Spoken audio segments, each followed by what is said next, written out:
కాకుండా వాక్య లేఖనంలో ఉన్న ప్రతి మాట దేవుడు మనకు స్పందించి మనతో చెప్తున్నట్టుగా మనం అర్థం చేసుకుంటూ ముందుకు వెళ్తున్నామని నేను నమ్ముతున్నాను ఈ విషయాన్ని. హల్లెలూయా. కాబట్టి ఈరోజు దేవుడి వాక్యాన్ని విని ప్రభుని మహిమపరచవలసిందిగా నేను మీ అందరికి కూడా తెలియపరుస్తున్నాను. నా కుటుంబం తరపున మరి నా తరపున మరొకసారి మీ అందరికి కూడా ప్రత్యేకంగా వందనాలు. హల్లెలూయా. మంచిది. ఈరోజు దేవుని వాక్యంలో నుంచి కొన్ని సందర్భాలు మనం తెలుసుకొని ప్రభు మాటని మనం అంగీకరిద్దాం. మరి అంతేకాదు, వాక్యానికి లోబడి ఎంతమంది జీవితాలు వారి యొక్క జీవితాన్ని వెలుగులోకి నడిపించుకుంటారో అటు వారు మాత్రమే కలిగిన వారని కూడా మనం తెలుసుకోవాల్సిన అవసరం ఎంతైనా ఉంది. అయితే ఈరోజు మన వాక్యం టైటిల్ మీకు చెప్తాను. మన ప్రసంగం టైటిల్ ఈరోజు కీర్తనకారుడైనటువంటి దావీదు కీర్తనలు 37వ అధ్యాయంలో నుంచి ఒక మాటని మీరు చదివి వినిపిస్తారా? 23వ వచనాన్ని 23వ వచనాన్ని ఒకసారి చదివి వినిపించవలసిందిగా మనవి. ఒకని యొక్క నడత యెహోవా చేతనే స్థిరపరచబడును, వాని యొక్క ప్రవర్తనను చూచి ఆయన ఆనందించును. దేవునికి స్తోత్రం. ఈరోజు మన ప్రసంగం టైటిల్ ఏమిటంటే నడత అంటే ప్రవర్తన అని కూడా అనుకోవచ్చు. నడతని మనము ఏమనుకోవచ్చు? ప్రవర్తన అని కూడా అనుకోవచ్చు. ఏమని అంటున్నాడు ఇక్కడ దావీదు? ఒకని నడత యెహోవా చేతనే స్థిరపరచబడును, వాని యొక్క ప్రవర్తనను చూచి ఆయన ఆనందించును. హల్లెలూయా. దేవుడు అంటే నడత అంటే ప్రవర్తన అని మన ప్రవర్తనను దేవుడు చూస్తున్నాడు. హల్లెలూయా. నడత అంటే అర్థం ఏమిటి?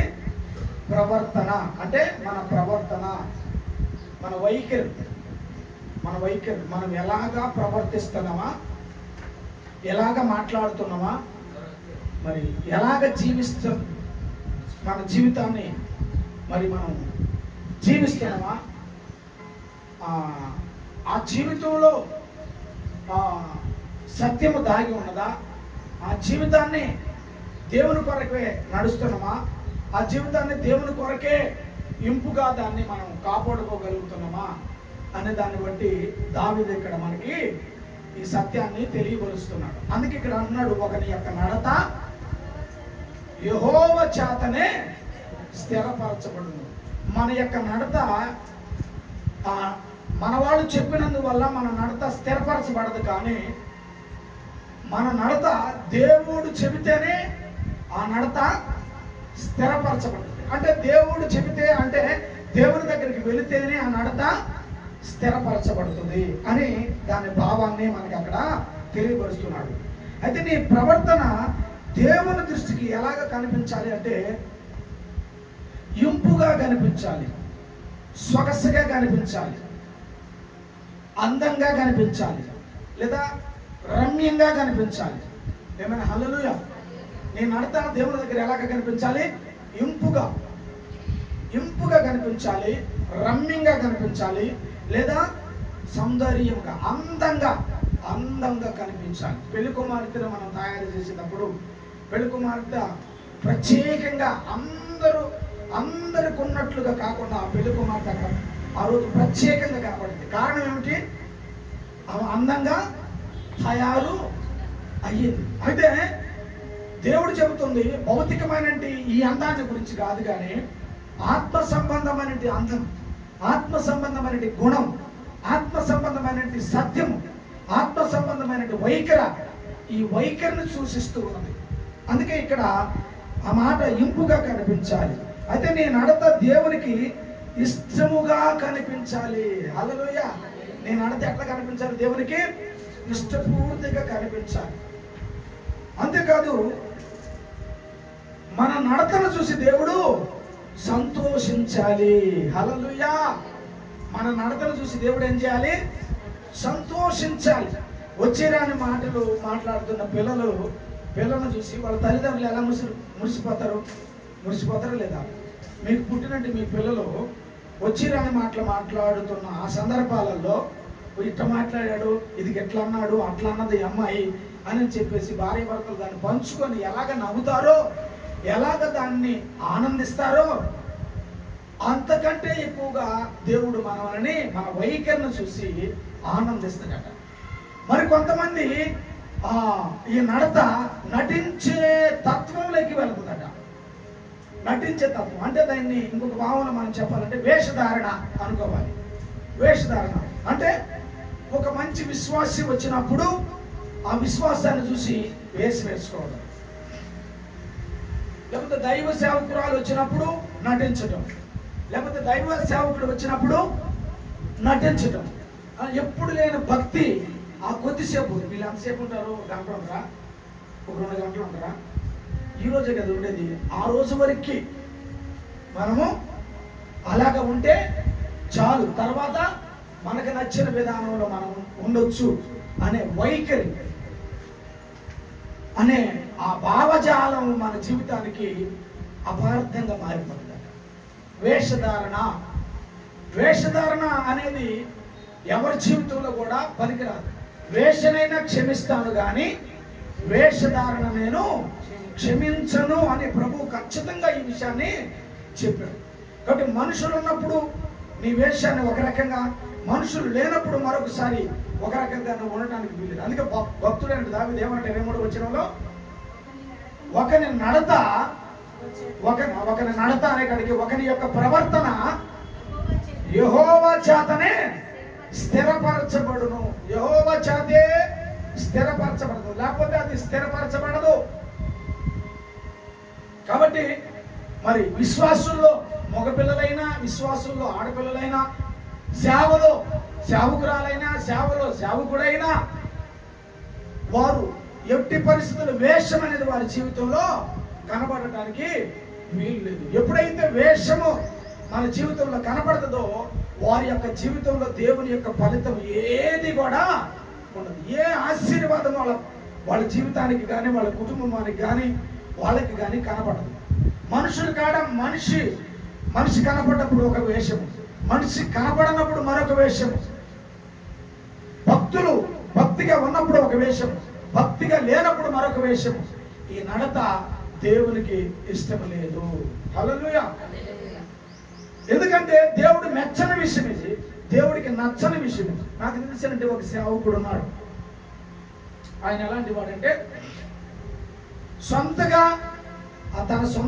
స్వతంత్రంగా అతనికి సంఘం లేదు. 10 మంది సంఘం ఉన్న కాడికి వెళ్ళి అక్కడ ప్రార్థన చేస్తాడు, అక్కడ వాక్యం చెప్తాడు, అక్కడ పాటలు పాడతాడు. అతనికంటూ సంఘం లేదు. అయితే అతని వేషధారణ ఎట్టకపడుతుంది మనకి. అతనికంటూ ఒక సంఘం లేదు, అతనికంటూ ఒక గంట ప్రార్థన చేయడు. జనాల్లోకి వస్తే ప్రార్థన చేస్తాడు, జనాల్లోకి వస్తే వాక్యం చెప్తాడు, జనాల్లోకి వస్తే పాటలు పాడతాడు. నాకు తెలిసిన ఈ విషయం మాకు తెలుసు. ఒకసారి మేము ఒక ప్రాంతంలో మేము కలుసుకున్నప్పుడు ఆ ప్రాంతంలో మరి సేవకుడు నాకు ఆయన పిలిపించారు, ఆయన మెసేజ్. అయితే మేము అందరం ఆయనకి వాక్య సమయం ఇచ్చాను. సరే 4-5 ఉన్నాం కదా, మీరు అందరు కామ్గా ఉండటం బాగుండదు బ్రదర్, తలా 5 నిమిషాలు గ్రీటింగ్స్ చెప్పండి అని చెప్పేసి వచ్చిన సేవకుడు చెప్పాడు. అసలు నాకు ఇవ్వడం బాగాలేదు, మీరు కూడా దైవ సేవకులే కాబట్టి తలా 5 నిమిషాలు గ్రీటింగ్స్ చెప్పండి అని చెప్పారు. అయితే మేము అందరం తలా 5 నిమిషాలు గ్రీటింగ్ చెప్పి ఇక లాస్ట్ వాక్యం ఆయనకి ఇవ్వడానికి అనుకున్నాం. ఇంతలోకి ఈయన వచ్చాడు. వస్తే నాకు ఒక డౌట్, ఆయనకు ముందు ఇచ్చామనుకో ఈయన వాక్యం కూడా ఆయన చెప్తాడు, ఇక వాక్యం ఉండదు. లేదా వాక్యం అయిపోయిన తర్వాత చెప్పామనుకో తినేదానికి ఆకలి అవుతుంది, జనాలు చూస్తున్నారు. ఎట్లా చేయాలి అర్థం కాదు. అన్నా తర్వాత చూద్దాంలే, మీరు ఆగండి అని చెప్పేసి మేమే ఆ కార్యక్రమాన్ని ముగించి వాక్యం ఆయనకి ఇచ్చేసి అయిపోయింది. వాక్యం అంతా ముగించబడింది. తర్వాత భోజనాలకి అందరిని పిలిపించాడు. సేవకులుగా మమ్మల్ని అందరిని ఏం చేశారంటే ఒక 5 ఆరుగురిని లోపల కూర్చోబెట్టారు. కూర్చోబెడితే మేమందరం కలిసి కూర్చున్నాము తినడానికి. భోజనం మిగతా వాళ్ళందరూ హాల్లో అక్కడ బయట కూర్చోబెట్టారు. మమ్మల్ని అక్కడ ప్రత్యేకంగా కూర్చోబెట్టారు. నేను చేసిన పొరపాటు ఏంటంటే, అన్నా మరి అన్నకు అక్కడ ఏమి ఇవ్వలేదు, కనీసం భోజనం కొరకే నేను ప్రార్థన చేపిద్దాము అని అన్న. ఇదే నేను చేసిన పొరపాటు. అయితే భోజనం పెట్టినరు. అన్న మార్కన్నా ప్రేయర్ చేయండి అన్న అని చెప్తే ఇక మాసా అటు ఇటు చూశాడు. ఇక స్టార్ట్ చేసాడండి ప్రార్థన.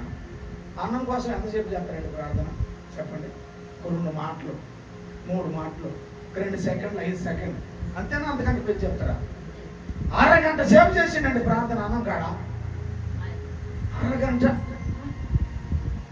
ఒక పక్క మాకు ఆకలి అవుతుంది, ఆ వచ్చిన అన్నని బస్సుకు వదిలిపెట్టాలి, మరి టైం అయినా ఆయన పంపించాలి. మేమేం చేసినాం ఈలోపు అన్నా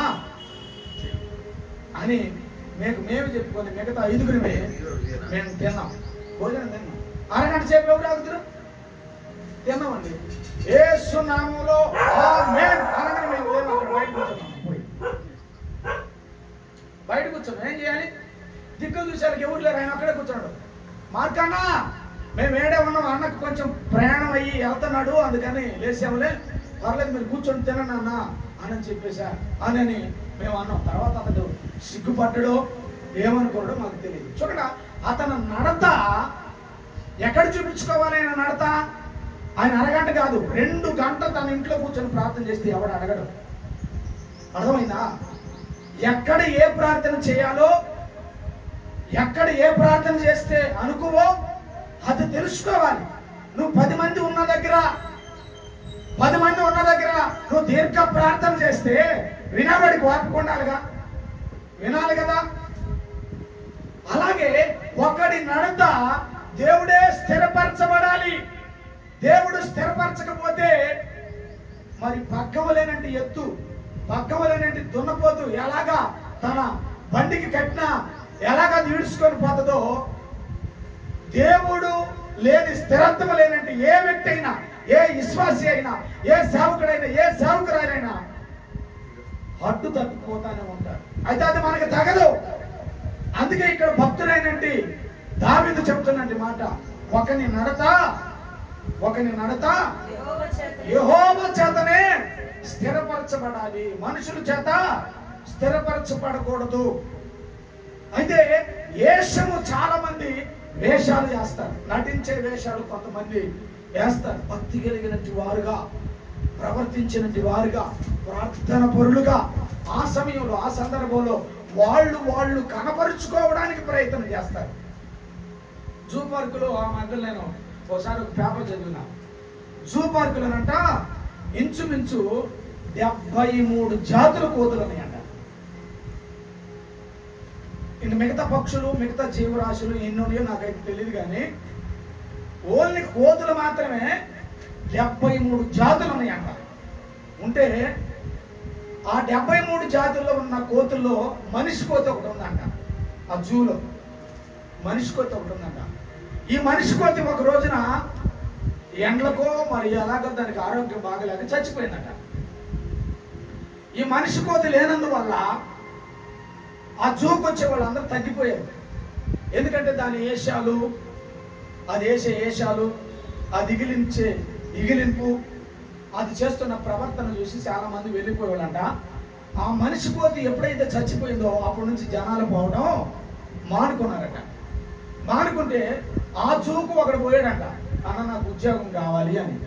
మరి బాబు, మనిషి కోతి లేక చచ్చిపోయి మేము నానాకి ఇబ్బందులు పడుతున్నావురా, కాబట్టి మేము నీకు ఉద్యోగం ఇవ్వడానికి మా దగ్గర ఏమి లేదురా అని చెప్పేసి ఆ జూ యజమానుడు అంట. వాడు ప్రతిరోజు వచ్చి ఇసుకిస్తా ఉంటే ఆ యజమానుడికి ఒక ఆలోచన వచ్చింది. మరి ఏమి లేదు, ఒక ఉద్యోగం ఉంది చేస్తావా? ఏమిటి?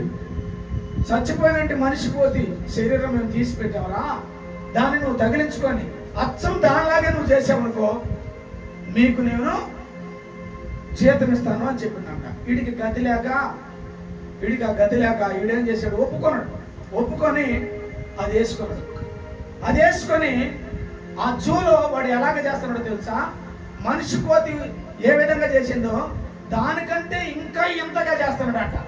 దానికంటే ఇంకా ఇంతగా చేస్తున్నాడట.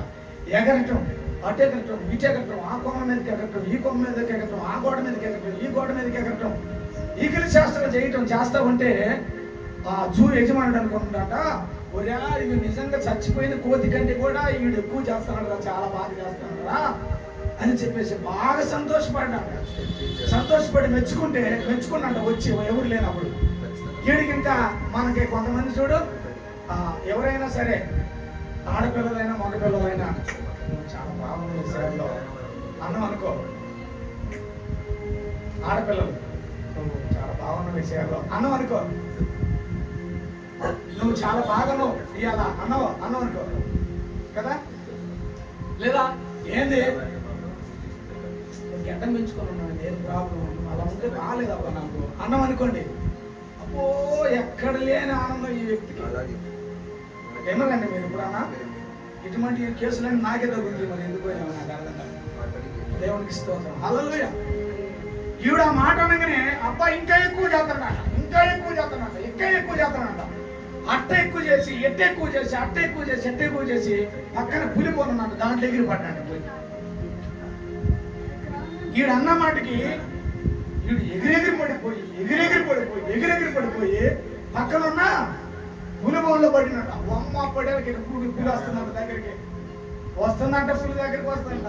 అమ్మ ఇంకా అయిపోయినా నా పని అని చెప్పేసి వాడు పెద్దగా ఏడుతున్నాడంట, పెద్దగా అడుగుతున్నాడంట.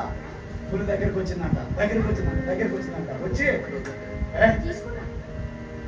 నేను కూడా నీలాంటి మనిషినేదే, నేను పులి వేసి వేసుకున్నా కానీ హల్లెలూయా. అంటే నేను ఈ మాట ఎందుకు చెప్పానంటే మన నడత అంటే అప్పుడప్పుడు కొన్ని సంఘాలకు కూడా వస్తుంటాయి అంటే ఇటువంటి కోతులు. అవి ఒక దగ్గర కూర్చోబట్ట, కుదురు ఒక దగ్గర కూర్చోబట్ట, మొబైల్ పట్టుకొని అటు ఇటు తిరుగుతూ ఉంటాడు అంట, అటు ఇటు మాట్లాడుతూ ఉంటుంటారంట. ఆ మాట ఈ మాట ఎవరని చెప్పుకుంటారు, వాక్యం మాత్రం వినరంట. చూడండి, దేవుని యొక్క వాక్యము నిన్ను స్థిరపరచాలి. అప్పుడే నీ నడత ఎలా ఉంటుందంటే దీవెనకరంగా కనబడుతూ ఉంటుంది. హల్లెలూయా. చూడండి ఒక మాట, సామెతల గ్రంథం 16వ అధ్యాయాన్ని ఒకసారి మనం చూస్తే అక్కడ పరిశుద్ధ గ్రంథం అనేది బైబిల్ మనకి ఏం చెప్తుందో ఒకసారి విందాం. సామెతల గ్రంథము 16వ అధ్యాయము 6వ వచనాన్ని ఒకసారి చదువుతండి. కృపా సత్యము వలన దోషమునకు ప్రాయశ్చిత్తము కలుగును. యెహోవా యందు భయభక్తులు కలిగిన వెడల మనుషులు చెడుతనము నుంచి తొలగిపోతారట. దేని నుంచి తొలగిపోతారట? చెడుతనము నుంచి తొలగిపోతారట. చెడుతనమును ఇక్కడ 9వ వచనం కూడా చదువు ఒకసారి. 9వ వచనం, ఒకడు తన చేయబోవునది హృదయములో తాను వేచించుకొనును, యెహోవా వానికున్న నడత ఏదైతే ఉన్నదో దాన్ని దేవుడు స్థిరపరచును. చూడండి 6వ వచనంలో కృపా సత్యము వలన దోషములకు ప్రాయశ్చిత్తము కలుగును. అంటే దేవుని యొక్క కృపా వరముల చేత నీకున్నటి దోషం ఏదైతే ఉన్నదో ఆ దోషముకి ప్రాయశ్చిత్తము జరుగుతుందట. ప్రాయశ్చిత్తము జరిగినప్పుడు నీలో నాలో ఏం కలిగి ఉండాలంటే వివేచించే మనసు ఉండాలట. ఏముండాలట? వివేచించాలి. ఏది మంచిదా, ఏది చెడ్డదా, ప్రార్థనకు పోతున్న నేను, బాప్తిసం తీసుకున్న నేను, వాక్యం వింటున్న నేను, బల్లాలో చేయి వేస్తున్న నేను, సంఘానికి వెళుతున్న నేను, కుటుంబంలో ఉన్న నేను, భార్యగా ఉన్న నేను, భర్తగా ఉన్న నేను, సమాజంలో 4 దిక్కులుగా వెళ్తున్న నేను, నా ప్రవర్తన అయి అలాగ ఉన్నది, నా నడవడిక అయి అలాగ ఉన్నది, నా నడత, నా పడక, నా యొక్క దృష్టి ఎలాగ ఉన్నదని వివేచించుకోవాలట. ప్రతి ఒక్కరూ వివేచించుకోవాలట. వివేచించుకోగలిగితే తన పొరపాట్లు తనకు తెలిసినప్పుడు ఆ పొరపాట్లను తను ఏం చేస్తారంటే సరి చేసుకోగలుగుతారు. హల్లెలూయా. వివేచించకపోతే వివేచించకపోతే నీ పొరపాటు నువ్వు సరిచేసుకోలేవు. వివేచించలేకపోతే నువ్వు అన్నదే కరెక్ట్ అవుతుంది. వివేచించకపోతే నువ్వు చేసిందే కరెక్ట్ అవుతుంది. వివేచించకపోతే నువ్వు అన్నదే రైట్ అవుతుంది. వివేచించకపోతే నువ్వు చేసింది ప్రతిదీ న్యాయంగానే కనిపిస్తుంది. కారణం ఏమిటంటే నీలో ఆ వివేచన అనేది లేదు. వివేచన భర్తలో ఉన్నప్పుడు తన యొక్క వివేచన ఎప్పుడైతే ఆలోచన చేస్తాడో ఆ ఆలోచనకి తగిన మెలకువను దేవుడు కలుగు చేస్తాడు. అందుకే ఆ 9వ వచనంలో ఏమని రాయబడింది స్పష్టంగా, ఒకడు తాను చేయబోతూ ఉన్నది ఏ పని చేయబోయినా ఇది నేను చెయ్యొచ్చా చేయకూడదా, ఇది రైటా రాంగా, ఇది నాకు తగిందేనా తగందా, ఇది దేవునికి ఇష్టమైందేనా ఇష్టం కాదా, నేను దేవుని బిడ్డను కదా, దేవుని అడిగి నేను చెయ్యాలి కదా, నేను ఏది చేసినా దేవుని అడిగి నేను చేయాలి కదా. దేవుని అడిగావు కరెక్టే, కానీ దేవుడు నీకు సమాధానం చెప్పిండ పొమ్మని. వివేచన చూడండి, మనం ప్రతిదీ దేవుని మీద పెడతాం, చాలా మోసపోతాం. ఇక్కడ చూడండి, దేవుడికి నువ్వు చెప్పావు ఓకే రైట్, దేవుడికి నువ్వు చెప్పిన వెళ్ళావు, పని కాలేదు, ఎవరి మీద వేస్తున్నావు, నేను దేవుడి మీద చెప్పినాను అని అంటావు. బట్ నేను అడిగే ప్రశ్న అది కాదు. నువ్వు దేవుడికి చెప్పావు ఓకే, నువ్వు వెళ్ళయ్యా వెళ్ళమ్మా అని దేవుడు మళ్ళీ నీకు సమాధానం చెప్పాడా? నో, చెప్పలేదు. అది కూడా నా ఇష్టమే, నేను వివేచించేది లేదు. వివేచించకుండా పోయి రాంగ్ స్టెప్ వేసి అక్కడ మన నడతను ఏం చేస్తాము, పాడు చేసుకుంటాం. అక్కడ మన నడతని మనం ఏం చేసుకుంటాము, ఖరాబు చేసుకుంటాం. అక్కడ మన యొక్క సాక్ష్యాన్ని పాడు చేసుకుంటాం. అక్కడ మన సాక్ష్యాన్ని పోగొట్టుకుంటాం. కానీ ఇక్కడ దేవుడు చెప్పేది, నీ నడత బాగుండాలంటే నువ్వు వివేచన కలిగి ఉండాలి. వివేచన అనేది నువ్వు కలిగి ఉండకపోతే నువ్వే పనిలోకి వెళ్ళినా అక్కడ నువ్వు బోల్తపడే అవకాశం చాలా కనపడుతుంది. ఇదొక్కటే కదా, ఇదొక్కటే కదా, ఇదొక్కటే కదా, ఇదొక్కటే కదా. నిన్ను నువ్వే సాధువుపరుచుకుంటా, నిన్ను నువ్వే ప్రోత్సహించుకుంటా, నిన్ను నువ్వే ప్రశ్న నువ్వే జవాబు నువ్వు లేక వేసుకుంటూ వెళ్తే బోల్తా పడేది మనమే. కాబట్టి ఇక్కడ దేవుడు మనకి మెలకువ నేర్పిస్తున్నాడు. ఏం మెలకువ నేర్పిస్తున్నాడు?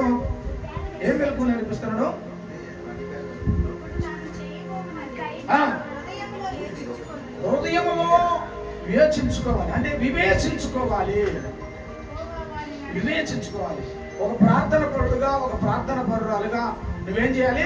వివేచించుకోవాలి. చూడండి, యోబు గ్రంథంలో కూడా ఒక మాట రాయబడి ఉంది. యోబు గ్రంథము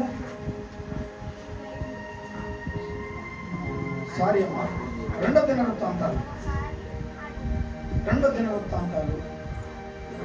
ఆ తర్వాత యోబు గ్రంథం కూడా తీయండి. 2వ దినవృత్తాంతాలు 16 చదువుతుంది. 16 నా ఎడల యథార్థ హృదయము కలిగిన వాడిని బలపరుచుటకై యెహోవా కనుదృష్టి చూడండి ఎవరి మీద ఉన్నట? లోకమంతటా సంచరిస్తున్నట. ఎవరి కోసం వెతుకుతుందంట ఈ కనుదృష్టి? యథార్థ హృదయము కలిగిన వారు ఉన్నారే ఏమోనని లోకమంతటా సంచరిస్తుంది. ఈ యథార్థ హృదయము కలిగిన వాడు ఎలాగా ఉంటాడయ్యా అంటే నమ్మకమైన వానిగా నడుచుకుంటాడు. యథార్థ కలిగినటువంటి వాడు ఆ స్త్రీయే కావచ్చు, పురుషుడే కావచ్చు, ఎలాగ ఉంటారు? వీళ్ళు నమ్మకమైన వారిగా నడుచుకుంటారు. నమ్మకంగా ఉండటానికి వాళ్ళు ఇష్టపడతారు. హల్లెలూయా. నడుచుకోవడానికి ఇష్టపడతారు, నమ్మకంగా ఉండటానికి కూడా వాళ్ళు ఇష్టపడతారు అని ఇక్కడ ఈ మాటను మనకు తెలియపరుస్తున్నాడు. యోబు గ్రంథం 34:21 అక్కడ ఏమన్నాడు చూడు ఒక మాట. యోబు గ్రంథం 34:21 వచ్చిన ఆయన దృష్టి నరుల మార్గములో ఉంచబడి ఉన్నది. అదిగో ఆయన వారి నడకలను కనిపెట్టి చూచుచున్నాడు. చూడండి, ఎవరి నడకలు?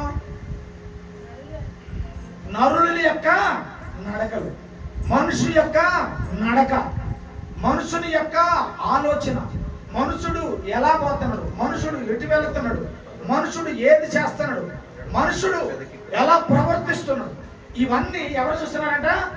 దేవుడే చూస్తున్నాడు కదా. ఇప్పుడు మనకి ఏ ఏ ఆలోచన ఉంటుంది? ఆ మాట మనలో ఒకసారి చదువమ్మా. ఆయన దృష్టి నరుల మార్గం మీద ఉంచబడి ఉంది. చూడండి, ఆయన వారి నడకలను కనిపెడుతున్నాడు. ఇప్పుడు మనం ఎవరు నడకలు కనిపెడతాం? ఇప్పుడు మనం ఎవరు నడకలు కనపడతాం? ఈ కొంత అనుమాన పిశాసులు ఉంటారు, కొంతమంది అనుమాన పిశాసులు. ఈ అనుమాన పిశాసులు ఎలా ఉంటారు అంటే, ఈ పనికి మాలిన వాడికి పొద్దు అంటే పొద్దు పొడిచిన కాడి నుంచి పొద్దు దాకా నా మీదనే ఈ పనికి మాలిన వాడికి ఆలోచన. లేకపోతే ఈ పనికి మాలిన దానికి పొద్దు పొడిచిన కాడి నుంచి పొద్దు గుక్కిన దాకా నా మీదనే ఆలోచన.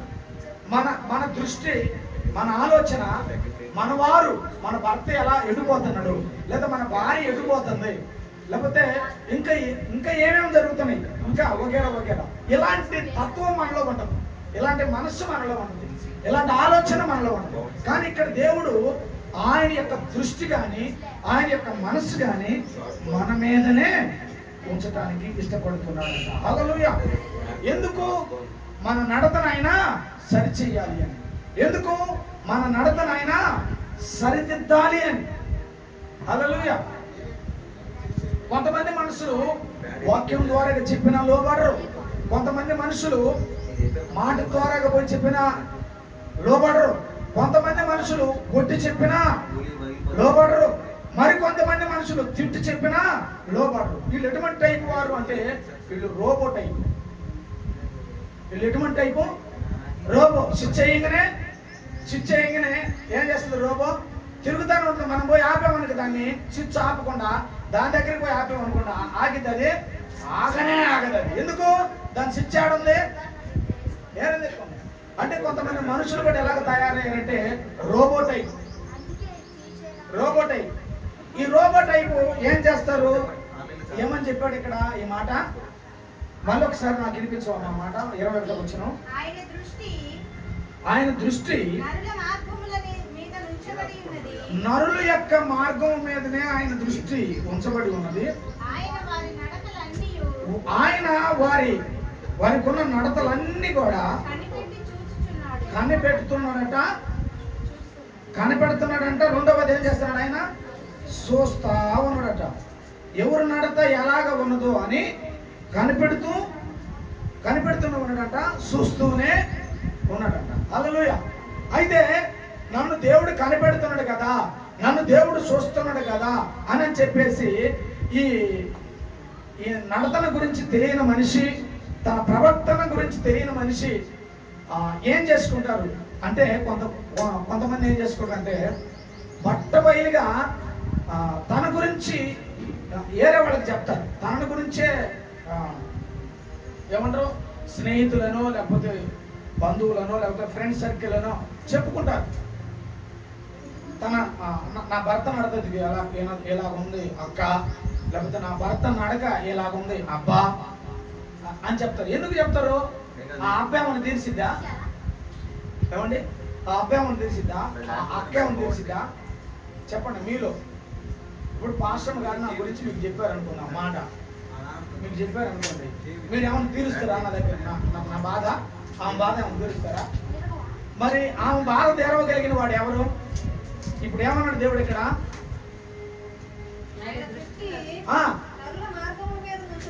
ఉంచబడి ఉంది. వారి నడకలన్నీ కనిపెట్టుతున్నాడు. నాకేమన్నా చెబుతాడేమో చెబితే నేను తిరుగుతాము అని ఆయన అనుకుంటున్నాడు. కానీ మనం ఆయన మీద ఆధారపడం. మనం ఎవరి మీద ఆధారపడతాం? ఈ చండాలతో ఒకటి వచ్చింది. ఈ చండాలతో ఇది మంచికి చెడుకి రెండింటికి ఉంది. టక్ టక్ టక్ టక్ టక్ టక్ టక్ చేసి అట్లా ఏం చేస్తాను? ఒట్టిదే ఏమి లేదు. ఈ మనిషికి పని లేదు, బాట లేదు. అవతల మనిషికి ఇది పోను ఏమో పని ఉన్నట్టుగా ఆ మాట ఈ మాట చెప్పింది. ఖాళీగానే ఉన్నది ఏం చెప్పంటే, ఏం లేదక్క మీ అన్న, ఏం లేదక్క మీ వదిన, ఈ పనికి మాలిన మాటల వల్ల నీకు ఒరిగేది ఏమన్నా ఉన్నదా? నువ్వు చెప్పవలసినది ఏమిటి? నువ్వు చెప్పుకోవలసింది, నువ్వు చెప్పగలిగింది ఏమిటి? మహా ఫ్రెండ్ అయితే నా కుటుంబ పరిస్థితి బాగాలేదు, కొంచెం ప్రార్థనలో పెట్టండి. ఇంతవరకే, అంతకంటే వచ్చి పోకూడదు. నువ్వు ఒకరోజు నీకు ఆ అబ్బకి చెడిద్ది. అబ్బోల్లా అబ్బా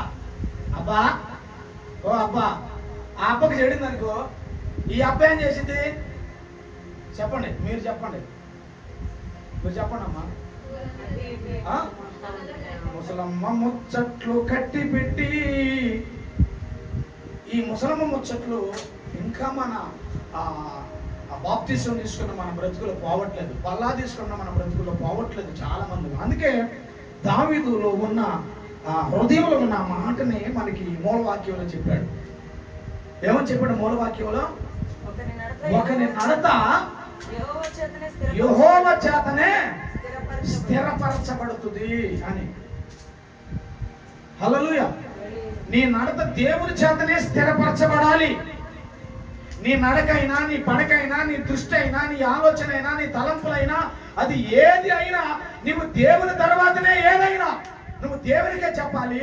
రెండవది నువ్వు చెప్పుకోవాల్సింది నీ ఆత్మీయ తల్లిదండ్రులకు చెప్పుకోవాలి. కడుపు చించుకుంటే కాళ్ళ ముందు పడుతుంది అని అంటారు చూడు పెద్దోళ్ళు. నేను చించుకున్నాను అనుకో, నా కడుపు ఎక్కడ పడుతుంది? మీ కాళ్ళ ముందు వచ్చి పడుతుందా? నా కాళ్ళ ముందు పడుతుంది. నా బిడ్డల గురించి నేను చెప్పుకున్నాను అనుకో, పోయే పని ఎవరిది చెప్పండి? నా బిడ్డల గురించి నేను చెప్పుకున్నాను అనుకో, పోయే పని ఎవరిది చెప్పాలి? చెప్పండి అమ్మా, ఎవరిది పడుతుంది? నాదే పడుతుంది. ఎందుకు పడుతుంది? నా బిడ్డలు కనుక. అవునా కదా? కాబట్టి ప్రతి ఒక్క విశ్వాస జీవితంలో మీ నడక ఎలాగుందో దేవుడు చూస్తున్నాడు, మీ ప్రవర్తన ఎలాగుందో దేవుడు చూస్తున్నాడు. కాబట్టి మీ నడత దేవునికి వచ్చేటప్పుడు, దేవుని సన్నిధికి వచ్చేటప్పుడు నీ నడత, పోయేటప్పుడు నీ నడత మందిరంలో ఉన్న గంట సేపు కాదండి. మందిరం నుంచి ఇంటికి పోయిన తర్వాత కూడా నీ ప్రవర్తన, నీ నడత ఎలాగ ఉండాలంటే దేవుని మహిమపరిచేదై కనబడాలి, దేవుని ఘనపరిచేదై కనబడాలి. ఎంతకాలం మనుషులని బోల్తా చేస్తావు, ఎంతకాలం మనుషులను మభ్య పెడతావు, ఎంతకాలం మనుషుల ముందు నటిస్తావు, ఎంతకాలం వేషధారణ బ్రతుకుతావు. ఈ బ్రతుకు వల్ల నీకు ఆశీర్వాదం ఏమైనా వస్తుందా? నో, నెవర్, రానే రాదు. దీనికి తోడు ఇంకా నీకేమొస్తుంది తెలుసా? శాపము కిందకి దిగి వస్తుంది. దీనికి తోడు శాపం వచ్చింది కిందకి, నీ మీదకి రావడమే కాక నీ పిల్లలను కూడా పరిపాలన చేసింది. అందుకే దేవుడు ఇక్కడ తెలియపరుస్తున్నట్టు మాట ఆలోచించినట్టు దైవం గురించినట్టు ఆలోచన దావీదు మనసులో ఉన్న మాట చెప్తున్నాడు. నా నడత మనుషుల వల్ల కాదు, కానీ నా నడత దేవుని వల్లనే స్థిరపరచబడుతుంది. దేవుని వల్లనే స్థిరపరచబడుతుంది. ఎంతకాలం చెప్పుకుంటావు భార్య గురించి అవతల వాళ్ళకి? నీ భార్యని గురించి ఎంతకాలం చెప్పుకుంటావు? నీ భర్తల గురించి ఎంతకాలం చెప్పుకుంటావు? చెప్పు. భార్య భర్తలు వేరు వేరని చెప్పింది బైబిల్. వారిద్దరూ ఒకటే అని చెప్పారు. ఈ రోజున నిన్ను గురించి, నువ్వు నీ భర్తల గురించి చెప్పుకుంటే నీకు తెలియని విషయం ఏమిటి తెలుసా? నిన్ను నువ్వు సగం కించపరుచుకుంటున్నావు అన్న సంగతి నీకు తెలియట్లా. నీ భార్యను గురించి నువ్వు చెప్పుకుంటే నిన్ను నువ్వు కించపరుచుకుంటున్నావు. నీ భర్తల గురించి నువ్వు చెప్పుకుంటే నిన్ను నువ్వు కించపరుచుకుంటున్నావు. ఈ విషయము మనకి గుర్తుంటుందా గుర్తులేదా అనేది కూడా మనం అర్థం చేసుకోవాలి ఇక్కడ. అందుకే స్పష్టంగా దేవుడు చెప్పిన అద్భుతమైనది ఆ మాట 21వ వచనంలో, ఆయన 34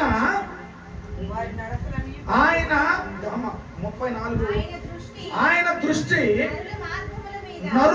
నరులైనటి వారి యొక్క మార్గములు. అంటే అర్థం ఏమిటి? వాళ్ళు మార్గం అంటే ఏమిటి? చెప్పండి. మార్గం అంటే ఏమిటి? వాళ్ళు నడిచే త్రోవ, వాళ్ళు ఎలాగ నడుస్తున్నారు ఆ త్రోవ మార్గము అంటారు. అయితే ఇక్కడ దేవుడు చెబుతున్నట్టు ఆ మాట ఏమిటంటే ఆయన దృష్టి నరుల మార్గము మీద ఉంచబడి ఉన్నది. మీరు నడుస్తున్నారే మార్గాలు, మీరు ప్రవర్తిస్తున్నారే మార్గాలు, మీ యొక్క ప్రవర్తన ఉండే ఆ మార్గము మీ మీదంట ఏమన్నదంట? ఆయన దృష్టి ఉంచబడి ఉన్నదంట. ఆయన దృష్టి ఉంచబడిందంట. ఆయన దృష్టి ఉంచబడినప్పుడు నువ్వు ఎలాంటి భయము కలిగిన వ్యక్తిగా ఉండాలి? నువ్వు ఎలాంటి బాధ్యత కలిగిన వ్యక్తిగా ఉండాలి, నువ్వు ఎలాంటి తీర్మానం తీసుకున్న వ్యక్తిగా నువ్వు ఉండాలి చెప్పండి. మన జీవితము దేవుని ఎదుట శ్రేష్టంగా కనపడాలని ఆయన ఆశపడుతున్నాడు. శ్రేష్టంగా కనపడాలని. మన ఇంట్లో విలువ కలిగిన వస్తువులు కావాలని మనం ఎలాగ కోరుకుంటాము, మన ఇంట్లో కావాల్సిన ఐటమ్స్ విలువైనవి మంచి మంచి కావాలని ఎలాగ మనం కోరుకుంటున్నామో, ఆయన దగ్గరికి వచ్చి మనల్ని కూడా విలువ కలిగిన వ్యక్తులుగా ఉంచుకోవాలని ఆయన ఆశపడుతున్నాడు. రే, నీ బిడ్డల గురించి నువ్వెంత సాక్ష్యం చెప్పుకోవడానికి ప్రయత్నం చేస్తావో, నిన్ను నన్ను కన్న ఆ తండ్రి మనల గురించి సాక్ష్యం చెప్పుకోవడానికి అంత ఆశ కలిగి ఉంటాడు. కానీ మనం ఈరోజు ఎక్కడ, ఈరోజు మన ప్రవర్తన ఎలాగుంటుంది భూమి మీద, సంఘంలో ఉన్న మన ప్రవర్తన ఎలాగుంటుంది భూమి మీద, కుటుంబంలో ఉన్న మన ప్రవర్తన, మన నడక, మన బిహేవియర్ అనేది ఎలాగ ఉంటుంది ఈ యొక్క భూమి మీద మన ప్రవర్తన ఆలోచించండి. ఒకసారి ఆలోచించండి. బాప్తిసం తీసుకున్నప్పుడు మనం ప్రమాణం చేసినట్టు ప్రమాణం, ఈరోజు ఆ ప్రమాణంలో మనం బాధ్యతగా నడవగలుగుతున్నామా, నడుచుకోగలుగుతున్నామా? మన నడతనంట ప్రతి క్షణం క్షుణ్ణంగా ఆయన కనిపెడుతూ ఉన్నాడంట, చూస్తూ ఉన్నాడంట. మనం చేసే పనులన్నీ కూడా చూస్తూ ఉన్నాడంట. మనం ఏమేమి పనులు చేస్తున్నాం అవన్నీ కూడా ఆయన చూస్తూ ఉన్నాడు. చూడండి, ఒక వ్యక్తికి 10 సార్లు మనం చెప్పామనుకో, సపోజ్గా 11వ సారి నువ్వేమంటావు? నీ నోటితో చెప్పు. 10 సార్లు ఒక వ్యక్తికి అలా ఉండకూడదురా, ఇలా ఉండకూడదు అక్క అని నువ్వు చెప్పావు. 11వ సారి నువ్వేమంటావు చెప్పండి? వినరు. అప్పుడు నువ్వేం చేస్తావు? పక్కకు దొరికిపోతావా, లేకపోతే వాడు మళ్ళీ పోయి చెప్తావా? చెప్పవు. అవునా కదా? కదా? అయితే దేవుడు అట్ట కాదట. ఈ భూమి మీద బ్రతికినంత కాలం మన కోసం చూస్తూ ఉంటాడు. చూడు, మన ప్రేమకి ఆయన ప్రేమకి ఎంత తేడా ఉంటుంది కాబట్టి దేవుని బిడ్డలారా, మనల్ని దేవుడు చూస్తూ ఉన్నాడు. ఆ కింద మాట, ఆ 2వ లైను, ఆయన వారి నడకలన్నిటినీ కనిపెడుతూ ఉన్నాడంట. హల్లెలూయా. నువ్వేం చేస్తున్నావో, నువ్వు ఎటుపోతున్నావో, నువ్వు ఎక్కడ తిరుగుతున్నావు, నేను కనిపెట్టే ఉన్నా ఒక కంటితో. నీ ఇష్టం చెబుతున్నా, నన్ను కన్ను మూపి నువ్వు వెళ్ళటం కాదు, నువ్వు ఆడికి వెళ్ళి వచ్చావో నాకు తెలుసు అని కళ్ళతో చూసిన దానివే నువ్వు ఆ మాట అంటే, ఆకాశము నుండి నిప్పు కనుగోలు లాంటి కనులతో చూస్తున్నట్టు ఆయన ఏమనాలి? హల్లెలూయా. నిప్పు కనుగులు మనకి సాట్ ఉండాలి. ఇప్పుడు స్లాబ్ కాబట్టి, తలుపులు వేసాము కాబట్టి మనకి సాట్ ఉండాలి. మనం చేసిన పొరపాటు కనపడదు. స్లాబ్ మీద స్లాబ్ ఆకాశం ఎత్తేసినా కూడా ఆయన అక్కడి నుంచి చూడగలిగిన సమర్థత కలిగిన వాడు మన దేవుడు. హల్లెలూయా. ఆ దేవుడు చెప్తున్నాడు ఈ కింద వచ్చిన, ఆయన వారి నడకలను కనిపెట్టి చూస్తూ ఉన్నాడు, కనిపెడుతున్నాడు. ఇకనైనా నువ్వు మార్చుకోమని కనిపెడుతున్నాడు.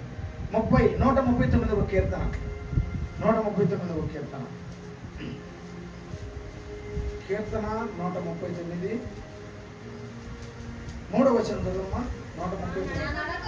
నా నడకను నా పడకను హల్లెలూయా. ఏం చేస్తున్నాడట? నా నడకను, నేను పండుకున్న పడకను నువ్వు పరిశీలన చేస్తూ ఉన్నావు. నేను ఎలాంటి ఆలోచన కలిగి ఉన్నానో ఇవన్నీ నువ్వు బాగుగా వెలిగి ఉన్నావయ్యా. హల్లెలూయా. కానీ మనం మాత్రం ఇక్కడ ఆడు కానీ మనిషి కోతిలాగా అది ఆ కొమ్మ మీదకి ఎగిరి, ఈ కొమ్మ మీదకి ఎగిరి, ఆ గోడ మీదకి ఎగిరి, ఈ గోడ మీదకి ఎగిరి పోయి సింహాల భూములు పడినట్టుగా ఇక్కడ వాడు అట్లా ఎగురుతున్నాడు. ఎవరు చూడట్లేదు, నా సారి చూస్తాను అట్లని. ఇక్కడ ఏం మాట్లాడుతున్నాడు? ఇక్కడ నా నడకను 3వ వచనమా? చదువు మళ్ళా చదువు. నా నడకను నా పడకను నువ్వు పరిశీలన చేస్తున్నాడు. పరిశీలన చూడండి, ఏం చేస్తున్నాడంట? దాన్ని పరిశీలన, పరీక్షిస్తున్నాడంట. ఇప్పుడు మనకి ఏదైనా ప్రాబ్లం జరిగింది అనుకోండి, మన శరీరంలో ఏదైనా బాగలేదు అనుకోండి, మొట్టమొదట డాక్టర్ చూసినంతసేపు చూసి తగ్గలేదు అనుకో, డాక్టర్ ఏం చెప్తాడు? ఏం టెస్ట్? మీ రక్త పరీక్ష చేయాలి అబ్బాయి. నీకు రక్త పరీక్ష చేస్తేనే నీకు ఏ విషయం అని చెప్తాము, అప్పుడు చూద్దాము పరీక్ష రాని అని కదా. రక్తం తీసుకున్నవాడు ఎలా పరీక్ష చేస్తాడు? అది ఇట్లా పెట్టి చూస్తాడు, ఏమంటారు దాన్ని? మైక్రోస్కోప్. దాన్ని పెట్టి ఎలా చూస్తాడు ఆయన? ఎలా చూస్తాడు దాన్ని? పరిశీలిస్తాడట. ఏం పరిశీలిస్తున్నాడు అక్కడ?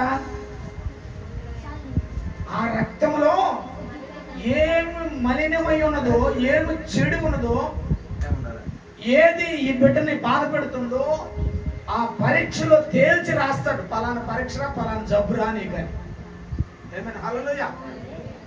దేవుడు కూడా అంట మనం రక్తం తీసి పరీక్ష చేయాలి, ఆయన వరకు చూస్తే చాలంట మనం స్కానింగ్ చేసేస్తాడట. నీ బతుకు నా బతుకు మన బతుకు ఏమైపోతే బయటపడిపోద్ది అంట. మన బ్రతుకు అంతా బయటపడుతుంది. హల్లెలూయా. ఆయన పరీక్ష చేస్తాడు అంట. హల్లెలూయా. యేసు రక్తముని పరీక్ష చేస్తాడంట. మనకున్న జబ్బు ఏదో దేవుడే తెలియజేస్తాడు. హల్లెలూయా. పరీక్షిస్తే ఏమైపోతుంది? మన జబ్బు ఎవరిద్దా తేడా, ఎవరిద్దా తేడా. అందుకే మన నడకను, మన పడకను, మేము నడుస్తున్న నడకను, మేము వండుకున్న పడకను నువ్వు పరీక్ష చేస్తూ ఉన్నావు. నేను చేస్తున్న క్రియలన్నిటినీ నీవు బాగుగా తెలుసయ్యా. నీకు ప్రతిదీ బాగుగా తెలుసు. హల్లెలూయా. ఆమె పుట్టిల్లు ఎవరికి తెలుసు? మేమకు తెలుసా తెలియదా? హల్లెలూయా. మన పుట్టిల్లు ఏంది ఆయనకి తెలియదా? ఆమేన్. హల్లెలూయా. మా అమ్మ అని చెప్పినట్టే మీ అమ్మ సమస్య మాకే తెలియదురా, మీ అమ్మ పుట్టి లేదు మాది కదా అంటాడు మన మామయ్య. అంతేనా కదా అనేది? మీ అమ్మ పుట్టిన సంగతి నాకు తెలుసులేరా అంటాడు మన మామయ్య అంటాడు. అయితే మన పుట్టిల్ లేదో, మన ఆత్మ సంబంధమైన పుట్టిల్ లేదో దేవుడికి తెలీదా? నేను భక్తి పరుడుని, నేను భక్తి పరురాలుని, నేను అబద్ధం ఆడని వ్యక్తిని అని చెప్పేసి మనం సర్టిఫికేట్లు తెచ్చుకుంటాం. కొన్ని దొంగ సర్టిఫికేట్లు కదా తెచ్చుకుంటాం లేదా? మన ఫెలోషిప్లో నాకు పాస్టర్గా సర్టిఫికేట్ లేదు ఇప్పటికి. అయితే కొంచెంసారి ఒక ఆయన అడిగాడు, అన్నా మీకు ఎక్కడ చేస్తాను పరిచర్య ఫలానా దగ్గర, మీకు మాస్టర్ గారు సర్టిఫికేట్ ఉందా? లేదన్నా నాకు సర్టిఫికేట్. అయ్యో ఉండకపోతే ముందు ప్రాబ్లం కదా అని అన్నాను. వాడికి సంఘం లేదు, ప్రార్థన లేదు, వాడికి సర్టిఫికేట్ ఉంది. మళ్ళీ పైన ఒక టోపీ పెంచుకొని ఆ కోట్ వేసుకొని బ్రహ్మాండంగా నేను పాస్టర్ అన్న సర్టిఫికేట్ తీసుకుని ఏడకూడ వచ్చున్నాడు ఒకరోజు వాక్యం చెప్పడానికి. మీకు చాలా లేదు. మళ్ళీ కిరాణా షాప్ ఒకటి పెట్టిండు, చెప్పుల షాప్ ఒకటి పెట్టిండు, మళ్ళీ ప్రార్థన అంట. నేను ఆడికి పోయి కొబ్బరికాయలు కొట్టిండు, కుంకుమ పెట్టున్నాడు. ఆ బస్తాలో ఈ బస్తాలో సిగరెట్ ప్యాకెట్లు ఇవన్నీ అమ్ముతున్నాడు. ఏందన్నా ఇవన్నీ అంటే అన్ని బావాలి బ్రదర్ అంటాడు. అన్ని బావాలి బ్రదర్ అంటాడు. ఓయమ్మో ఏడకపోతే నాకు వచ్చేటట్టుకుంది ఈ బ్రదర్ అని నేను తగ్గించి నా బ్రదర్. చూడండి, పరీక్షించబడాలి. దేవుని సన్నిధిలో పరీక్షించబడాలి. సర్టిఫికేట్ ఉన్నంత మాత్రానే నువ్వు సేవకుడుగా, సర్టిఫికేట్ లేకపోతే నువ్వు సేవకుడు కాదా? రూలా అది? యేసు ప్రభు వారు చెబితే చాలు, నువ్వు ఇచ్చినా ఇవ్వకపోయినా. ఏమైనా హల్లెలూయా.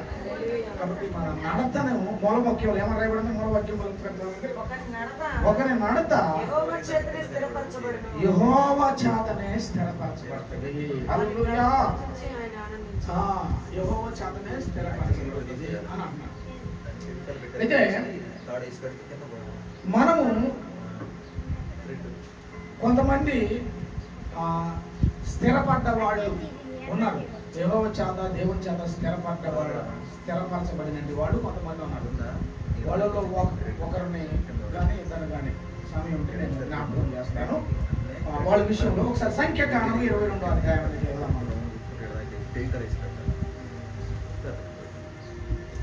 సంఖ్యాకాండము 22వ అధ్యాయము 32వ వచనం.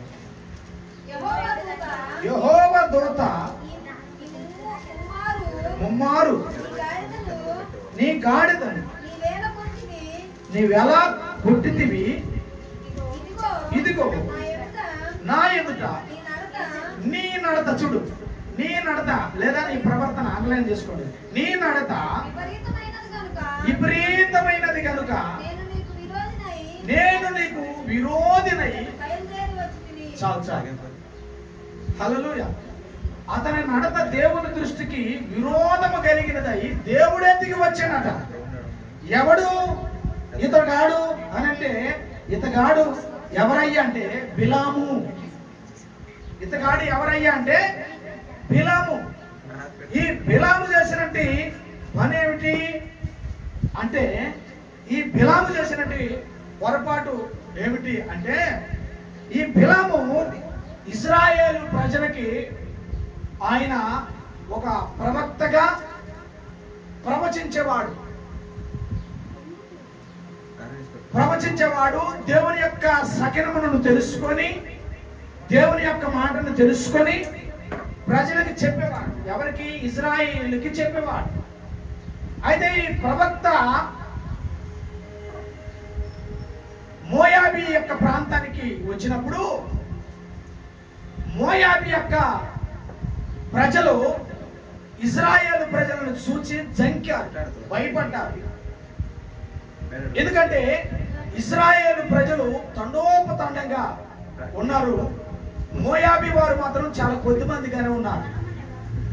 యుద్ధము చేయక మునిపే ఇశ్రాయేలు ప్రజలను చూసి వీళ్ళు జంకారు, వీళ్ళు భయపడ్డారు. వీళ్ళు భయపడితే ఇశ్రాయేలు ప్రజలని మరి ఎవరు ప్రవచిస్తున్నారు, ఎవరు దేవుడి దగ్గర నుంచి తెలుసుకుంటున్నారు, తెలుసుకొని ఇశ్రాయేలు ప్రజలకు ఎవరు చెబుతున్నారు అనే విషయాన్ని మోయాబు ప్రజలు తన రాజుకు చెప్పారు. మోయాబుని పరిపాలన చేస్తున్న రాజు పేరు బాలాకు.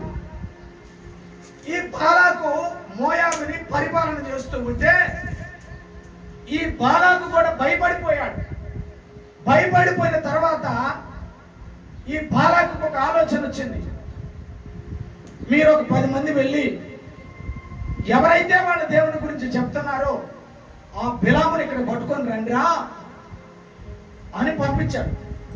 పంపిస్తే బిలాము ఏం చేశాడంటే చెప్పినట్టు వెళ్ళలేదు, కానీ దేవుని యొక్క ఉద్దేశాన్ని తెలుసుకున్నాడు. ఆ సందర్భంలో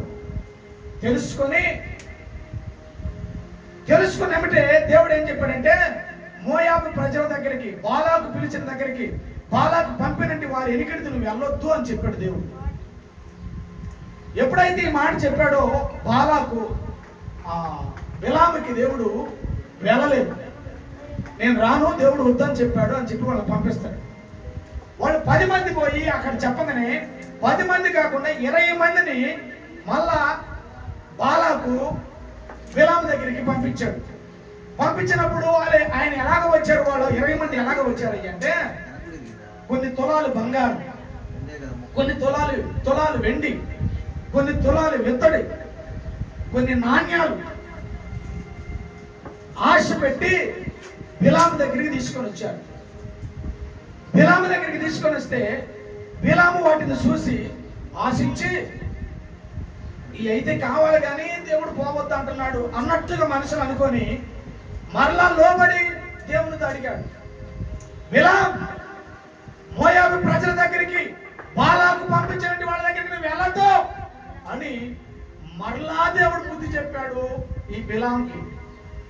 కానీ బిలాము దేవుని మాట మరలా వినకుండా తెల్లవారిన తర్వాత తన ఎక్కినట్టు గాడిదకి గంతలు కట్టి గాడిద మీద ఎక్కి వెళుతూ ఉన్నాడు.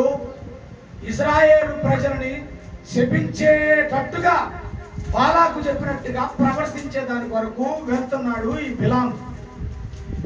వెళుతున్న దోవలో దేవుడు చెబితే లోబడలేదు అని యెహోవా దూత గాడి ఎదుట దిగిందంట. దేవునికి స్తోత్రం. చెప్పకూడదు గట్టిగా. హల్లెలూయా. యెహోవా దూత ఎక్కడ దిగిందట? బిలాము ఎదుట, గాడిద ఎదుట దిగిందట. దిగగానే గాడిదకి తెలుసు కదండి, గాడిద నిలబడిపోయిందట. దూతను చూసి ఆగిపోయిందట. చూసిన కత్తి పట్టుకొని అగ్నితో కాల్చబడుతూ కత్తి పట్టుకుని దూతను చూసి గాడిద భయపడి అలాగే ఆగిపోయిందట. ఎందుకు నువ్వు ఆగినమని చెప్పేసి బిలాము గాడిదని గొట్టును బాదినట్టుగా బాధాడట. అప్పుడు చెప్తున్నట్టు మాట, ఈ మాట చదవండి మళ్ళీ ఒకసారి. ఆ గాడిద నన్ను చూచి ముమ్మారు నా ఎదుట నుండి తొలగెను, అది నా ఎదుట నుండి తొలగని వెడల నిశ్చయముగా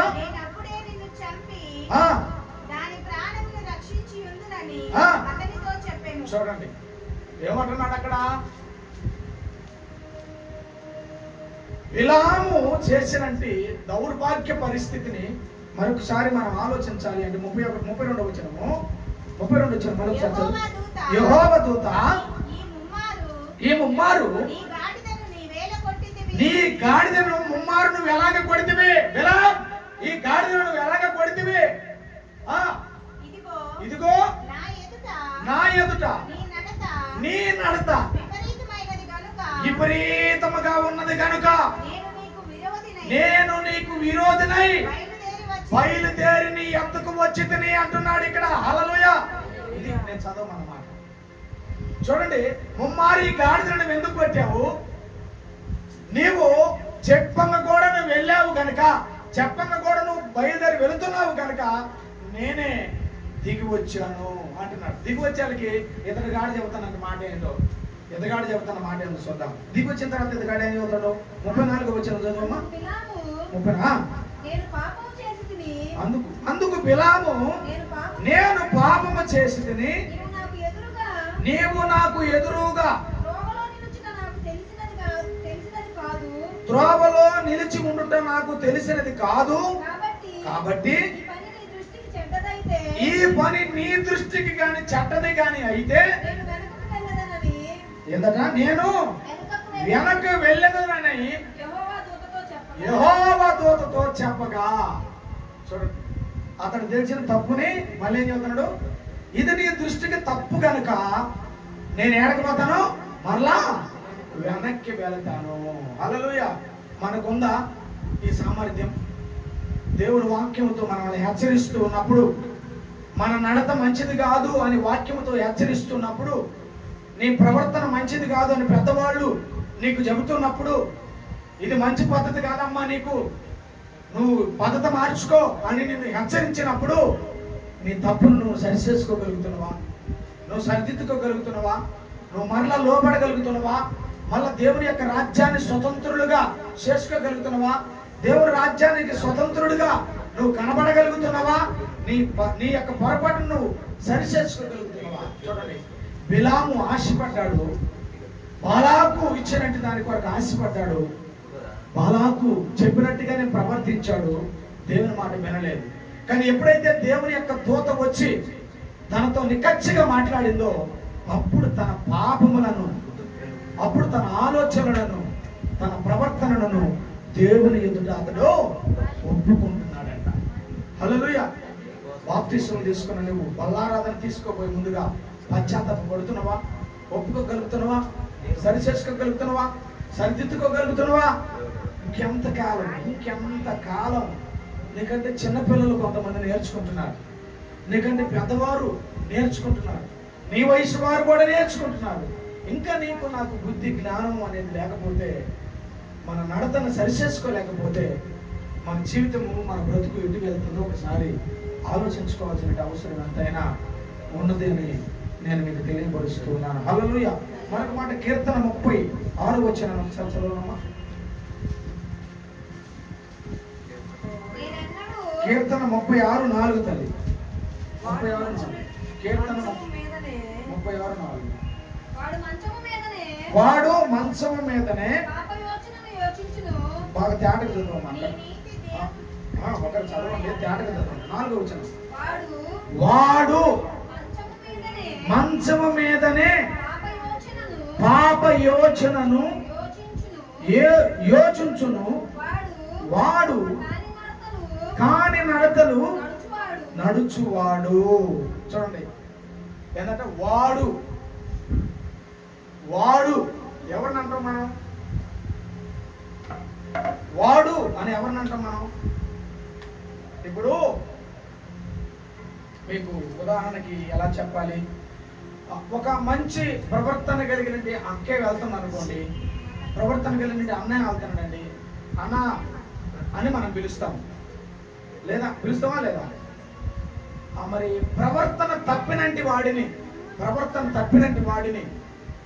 అక్కడ ఉన్నాడు అనుకో, వాడి గురించి మనం ఏం చెబుతాం?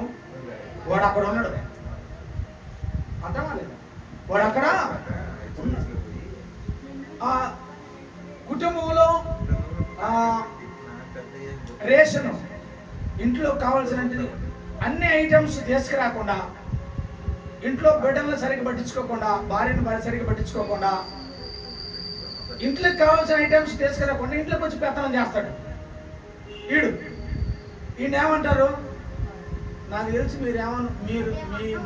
మీరు కొన్ని సందర్భాల్లో ఏమన్నారో అనే విషయాన్ని నేను చెప్తాను. ఏమంటారంటే, వాడు గొడవ పెట్టుకున్నాడు సపోజ్గా, మీరు అనేది ఏంటంటే పోరాస్వామి నిజమే, కానీ నిజంగా అనుకోండి, నాకు చెప్పొద్దులే, మీ మనసులో మీరు అనుకోండి, నాకు చెప్పకండి. చెప్పాలనుకుంటే ఫోన్ చేసి చెప్పండి, నిజంగా పాస్టర్ గారు నేను అనుకున్నాను ఈ మాట, నిజంగా చెప్పండి, అబద్ధం అనుకుని చెప్పండి. మన మధ్యలో దేవుడు సాక్షి. హల్లెలూయా. వారసామి మేము తీసుకొచ్చి మాకు పెట్టినప్పుడు చెప్తున్నాం, మేము పెట్టినప్పుడు తీసుకోవచ్చు వారసామి అని. ఇక్కడ కూర్చున్నట్టు వాళ్ళల్లో నాకు తెలిసి 1% తక్కువ 9 మంది అనుకుంటున్నా, నా ప్రేరేపణ బట్టి దేవునికి ఇస్తాం. హల్లెలూయా. అంటే ఈడు యాల్వి లేనంటి వాడు, ఇలువ లేనంటి వాడు. ఇంకొక మాట చెప్పాలంటే కుటుంబంలో రెస్పెక్ట్ లేనివాడు అన్నాడు కూడా మనం అనుకోవచ్చు. ఏమైనా? హల్లెలూయా. అవునా కదా? రెస్పెక్ట్ ఉండదు కొంతమంది. కొంతమంది ఈ వ్యక్తి దగ్గర మాట్లాడకూడదా, మాట్లాడకూడదా ఈ సందర్భం మనం అనేది ఉండదు కొంతమందికి. అదే ఇప్పుడు ఒక పురుషుడైనా ఒక స్త్రీ అయినా ఒక పురుషుడైనా, ఇప్పుడు పాస్టర్ గారికి ఆడ చెప్పాల్సిన విషయం చెప్పండి, మీరు నా బిడ్డలే నేను ఒప్పుకుంటా. పాస్టర్ గారికి ఆడ చెప్పాల్సిన విషయము చెప్పండమ్మా, ఆమె కాడే చెప్పాలి. మీ నాయన దగ్గర చెప్పాల్సిన విషయము మీ నాయన దగ్గరే చెప్పాలి. అవునా కదా? అమ్మకాడ చెప్పాల్సిన విషయం నాయన కాడ చెప్పాల్సిన విషయం అమ్మకాడ చెప్తే అది జ్ఞానమా అజ్ఞానమా? అజ్ఞానమే కదా. అవునా కదా? అయితే అప్పుడు ఈ అజ్ఞానికి మరి అమ్మ నాయన చెప్పుకోవాలి. ఇదిగో నా కాడ చెప్తున్నారు, వెళ్ళి అలా అని మాటకాడ ఆ సందర్భం ఎత్తకుండా దాన్ని ఇంకొక కోణంలో దాన్ని తెగొట్టేసిరా అని మేమిద్దరం మాట్లాడుకోవాల్సి వచ్చింది ఆ సందర్భంలో. ఏమేమి? హల్లెలూయా. అవునా కదా? అయితే అలాగే స్త్రీ పట్ల లేదా పురుషుడి పట్ల మనం ఏం కలిగి ఉండాలి అంటే, మొట్టమొదట మన కుటుంబంలో రెస్పెక్ట్ కలిగి ఉండాలి. మనం ఏం కలిగి ఉండాలి? కుటుంబంలో ముఖ్యంగా ఉండేవాళ్ళు ఎవరు? ఇప్పుడంటే అందరం మనం కలిసి ఉన్నాం. కుటుంబం కాడికి వెళ్ళి ఎవరు ఉంటారు? భార్య భర్తలే కదా. ఈ భార్య భర్తలు ఒకరికి ఒకరు రెస్పెక్ట్ అనేది ఇచ్చుకోకపోతే పోరా అన్నం అనుకో, వాడికి పోరా అన్నం అనుకోడికి అక్కడ లేని కోపం వచ్చిందా రాదా? ఈడు కూడా ఆమెను ఇంకొక రకంగా ఇంకొక కోణంలో తిట్టాడు అనుకోండి, తిడితే ఏమంటాడు? ఆమె ఏమంటది? ఆమె రెస్పెక్ట్ ఇచ్చిందా? ఇతనికి రెస్పెక్ట్ ఇచ్చిందా? నువ్వు ఎంత రెస్పెక్ట్ నీ భర్తకి ఇస్తావో అంత రెస్పెక్ట్ నీ భర్త దగ్గర నుంచి నువ్వు పొందుకోగలుగుతావు. హల్లెలూయా. అయితే ఇక్కడ చెప్తానంటే ఈ కీర్తనకారుడేనండి, ఇక్కడ చెప్తానండి మాట, వాడు మంచం మీదనే, వాడు మంచం మీద కూర్చొని మంచిదా అనవసరా, ఇదిగో ఒకటి, ఇదిగో దిండి, ఇదిగో కాళ్ళు ఎప్పుకుంది, కాలు వద్దు. వీడు చేసింది ఎరగబడి చేసింది ఏమి ఉండదు. మళ్ళీ వీడు జులాయి గడికి తిరిగి వచ్చాడు బయట, కానీ ఇతడికి రెస్పెక్ట్ లేదు. అంటే పాపముతో కూడినట్టు ఆలోచన చేస్తున్నాడు, పాపంతో కూడినట్టు ఆలోచన చేస్తున్నాడు. ఏమని రాయబడి ఉన్నాడు? అమ్మ కిందకి వస్తే, వాడు కాని నడతలు, అంటే కాని నడతలు, భార్యకి ఇష్టం లేని నడతలు, లేకపోతే ఒక మాటలో చెప్పాలంటే భార్యకి ఇష్టము లేని నడతలు వాడు కాలి నడతలు నడుస్తున్నాడు కాబట్టి వాడి పేరు వాడు. భర్త అనబడినటువంటి వాడి పేరు వాడు. లేకపోతే భార్య అనబడినట్టు ఆమె పేరు ఏమంటాడు? ఇప్పుడు వాడు అని నువ్వు అన్నావు అనుకో, అతనేమంటాడు? చెప్పండి, మాయ్ అన్నాడా? లేకపోతే పేరు పెట్టి పిలుస్తాడా? ఏమంటాడు? అది. ఇంకా ఇంకేదేదో అంటాడు కదా, అవునా కదా? అయితే నువ్వు అలాగ ఉన్నందువల్ల నీకు జరిగే పరిమాణము వేరేగా కనపడదు. అందుకంటే నీకేముండదంటే రెస్పెక్ట్ ఉండదు. నీ మరిది నీకు రెస్పెక్ట్ ఇవ్వడు. గుర్తుపెట్టుకో. నీ బావ నీకు రెస్పెక్ట్ ఇవ్వడు. నీ ఆడపడుచు నీకు రెస్పెక్ట్ ఇవ్వదు. నీ తోడు కోడలు నీకు రెస్పెక్ట్ ఇవ్వదు. గుర్తుపెట్టుకో. నీ అత్త నీకు రెస్పెక్ట్ ఇవ్వదు. నీ వారు నీకు రెస్పెక్ట్ ఇవ్వరు. కారణం ఏమిటంటే పాపపు నడక, పాపపు ప్రవర్తన, పాపపు క్రియలు మనకి అంటి ఉన్నాయి కనుక మనకి రెస్పెక్ట్ లేని జీవితం. హల్లెలూయా. ఇప్పుడు మనం ఇక్కడ ఉన్నాం అనుకోండి, సపోజ్గా మనకి ఈ పక్క ఉన్నవాడన్నా మంచోడు అనాలి, ఆ పక్క ఉన్నవాడన్నా మంచోడు అనాలి. ఈ పక్క ఉన్నవాడన్నా మంచోడు అనాలి, ఈ పక్క ఉన్నవాడన్నా మంచోడు అనాలి. అవునా కదా? మనకి ఈ 4 పక్కలు ఉన్నంటి వాళ్ళు మనమని నువ్వు చాలా మంచిదానివి కాదు అనడానికి కారణం ఏంటి? అర్థం చేసుకోవాలి. కారణం ఏంటి? మనము రెస్పెక్ట్ లేని జీవితాన్ని జీవిస్తున్నాము అని అర్థం, దాని భావం. ఏమైనా? హల్లెలూయా. అందుకే పల్లెటూరులో మనం చూస్తే యాంటిగా మీ ఎన్ని ప్రార్థనలు పడుతుందా ఆమె మన భాష అది కదా, ఆమె యాంటిగా పోతాం ప్రార్థన అని అంటారా లేదా? అంటే నీకు రెస్పెక్ట్ లేదు. కారణం ఏమిటంటే నీ వైఖరు శుద్ధి లేదు. నీ వైఖరిలో శుద్ధి లేదు. నీ నడత బాగలేదు. కానీ దేవుని యొక్క నడతలో నువ్వు ఉండాలని, దేవుని యొక్క ప్రవర్తనలో నువ్వు ఉండాలని ప్రభు కోరుకుంటున్నాడు. అందుకే మన మూల వాక్యంలో దేవుడు చెప్తున్నమాట, నీ నడత దేవుని చేతనే స్థిరపరచబడాలి. అంటే నువ్వు దేవుని పోలికగా నువ్వు మార్చబడాలి. ఏమైంది? హల్లెలూయా. నువ్వు నేను ఎలాగ మార్చబడాలి? దేవుని పోలికగా మార్చబడితే మన నడతలో వైఖరి కనపడుతుంది. మన నడతలో ఏమో కనపడుతుంది? వైఖరి కనపడుతుంది. లాస్ట్ మాట నేను చెప్పి నేను ముగిస్తాను. సామెతలు 5:5 వచ్చిన చదువు ఒక మాట. సామెతల గ్రంథం 5వ అధ్యాయం 5వ వచనం. దాని నడతలు మరణమునకు. అబ్బా, దాని నడతలు ఎంత ప్రేమగా ఉన్నాయో చూడు. దాని నడతలు మరణమునకు దిగుటకు దారితీయును, దాని యొక్క అడుగులు పాతాళములకు. చక్కగా ఇంకేం వంక కూడా లేదు, ఇంకా ఆపేదేమీ లేదు అక్కడగా. హల్లెలూయా. ఇంకా ఆపేదేమీ లేదు. మన పిల్లల్ని ఎక్కడన్నా పార్కులకి తీసుకెళ్ళినప్పుడు పిల్లలు జారే దాని కొరకు ఎంత ఎత్తులో పెట్టేది చిన్నది జారేది ఒకటి ఉంటుంది, జారుడు బండి అన్నమాట కదా. దాన్ని పైనుంచి ఒక అడుగు జారిన తర్వాత ఆపాలని చూస్తే ఆగుతున్నవాడు ఏమవుతున్నాడు? వచ్చి కిందకే పోతాడు. అక్కడ ఉంటాడా? ఉండడు. ఒకవేళ ఉండాలి అంటే జారబోయే ముందు మనం ఏం చేయాలంటే ఒక పెద్ద మోగుతూ వాడు నడుముకు కట్టి సగం దూరం పోయాక మనం ఆపగలం. ఆ శక్తి మన దగ్గర లేదు. ఏమైనా? హల్లెలూయా. ఇక్కడ ఏమంటున్నాడు ఈ మాట? సామెత గ్రంథం 5వ అధ్యాయం 5వ వచనం ఏంటంటే, దానికి ఉన్న నడతలు మరణములోకి దిగుటకు దారి చూపిస్తుంది, దానికి ఉన్న అడుగులు పాతాళములోకి చక్కగా చేరేటట్టుగా చేస్తుందట. కాబట్టి ఇప్పుడు నీ నడతేది? పాపము కొరకు నడిచే నడతట. ఇందులో పాపము కొరకు నడిచే నడతట, అబద్ధము కొరకు నడిచే నడతట. ఇది చాలా డేంజర్ అండి. పాపము చేసే నడత తనను మాత్రమే, తన పాపం చంపేసింది. కానీ అబద్ధపు నడక ఒకటి ఉంటుంది. ఈ అబద్ధపు నడక ఇరుగురి పక్షాన్ని చంపేసేసింది. ఒక అబద్ధము ఇరుగురి పక్షంగా చంపేసింది. అయితే వ్యభిచారము కొరకు నడిచే నడతట. ఈ నడత ఎలాగుంటుందంటే అసహ్యము పుట్టించే నడత. హల్లెలూయా. ఈ నడత ఎలాగుంటుందట?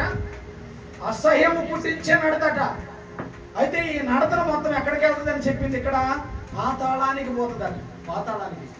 ఇంకా ఎక్కడికి పోతుందో ఒకసారి ప్రకటన గ్రంథం 21వ అధ్యాయం 8వ వచనం చదవండి, నేను ముగిస్తాను. ప్రకటన గ్రంథం 21:8. పిరికివారును విశ్వాసులను, ఇదిగో చూడండి, అసహ్యులను, నరహంతకులను, చూడండి, వ్యభిచారులను, మాంత్రికులను, విగ్రహారాధికులను, అబద్ధికులందరూ అగ్ని గంధకములతో మండు గుండములో వారు పాలు పొందుదురు. ఇది రెండో మరణం అంట. నీ నడక సరిగా లేకపోతే, నీ దృష్టి సరిగా లేకపోతే, నీ ప్రవర్తన సరిగా లేకపోతే దేవుని ఎదుట నువ్వు అగ్ని గుండానికి పాత్రుడు అవుతావు అని చెప్తుంది వాక్యం. దేని విషయంలో చదివితే ఏమేమి విషయంలో? 8వ వచనంలో పిరికివారును, అవిశ్వాసంగా బ్రతికే వారును, అసహ్యము పుట్టిస్తారంటే కొంతమంది. అసహ్యము, వారి జీవితం ఎలాగ ఉంటుందంటే అసహ్యము పుట్టిస్తారట. చూడండి, ఇంటికి తాగి వచ్చేవాడు తాగిరాక ఫుల్లుగా తాగి వచ్చి ఇంటికి వచ్చి కక్కుతాడు. అబ్బా నా భర్త కాగా కక్కిండు అని చెప్పి తీసి గిన్నెలో తీసి పెట్టి ఫ్రై చేస్తుందా? అబ్బో హల్లెలూయా. రుచిలో పెట్టిద్దా తెల్లరిపోతున్న పెట్టడానికి? వాడు చేసిన పని అసహ్యము పుట్టిస్తుంది. వాడు చేసిన పని అసహ్యము పుట్టిస్తుంది. అసహ్యము దేవుని దృష్టికి పుట్టిస్తున్నామేమో. నీ అసహ్యము వల్ల నీకు కలిగే ఆశీర్వాదం ఏంటి తెలుసా? అగ్ని గుండానికి పోవడం. అసహ్యము పుట్టిస్తుందట. ఒక్కొక్కరు అయితే ఇక చెప్పకూడదు కానీ టాయిలెట్ కూడా పోసారు తాగి. అంటే భార్యకి అది ఇష్టమా? అబ్బా ఈయన పోయడం చాలా ఇష్టం అయ్యా, నాకు పన్నీరు వాసన వస్తుంది. ఏమండి, అవునా? పన్నీరు వాసన. అసహ్యము పుట్టిస్తుంది. రోడ్డు మీద కుక్క బ్రతుకుతుంది, ఈడు బ్రతుకుతున్నాడని అసహ్యము పుట్టిస్తుంది. వాడి జీవితమే అసహ్యము. వ్యభిచారం చేసే వారి యొక్క జీవితమే అసహ్యము. విగ్రహారాధన చేయటమే అసహ్యము. ఈ అసహ్యము పుట్టిస్తుందట దేవునికి. కాబట్టి ఈ అసహ్యము పుట్టించే మన జీవితానికట దేవుడు ఎక్కడికి తీసుకెళ్తున్నాడట? అగ్ని గుండకంలో మండుతున్న ఒక పెద్ద మంట అంట. అది 7 అంతలు. మనం పోయే టయానికి ఒక్క అంతే మండుతుందంట.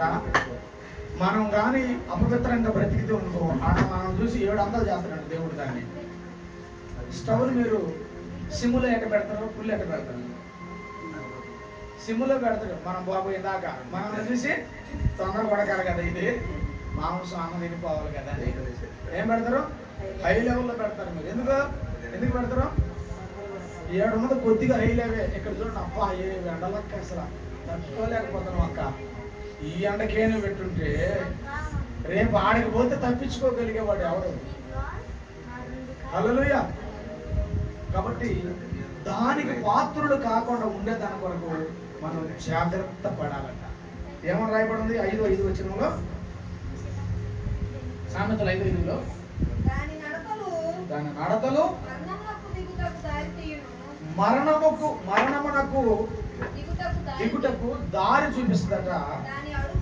దాని యొక్క అడుగులు చూడండి పాతాళంలోకి చక్కగా చేరునండి. పాతాళంలోకి జాగ్రత్త. కాబట్టి దేవుని బిడ్డగా ఉన్న నీవు నీ నడత ఎలాగ ఉండాలి? దేవుని మెప్పించేదై ఉండాలి. నీ నడత ఎట్లా ఉండాలి? దేవునికి ఇష్టమైనదై ఉండాలి. నీ ప్రవర్తన ఎలాగ ఉండాలి? దేవుడు మెచ్చుకునేదై ఉండాలి. నీ ప్రవర్తన ఎలాగ ఉండాలి?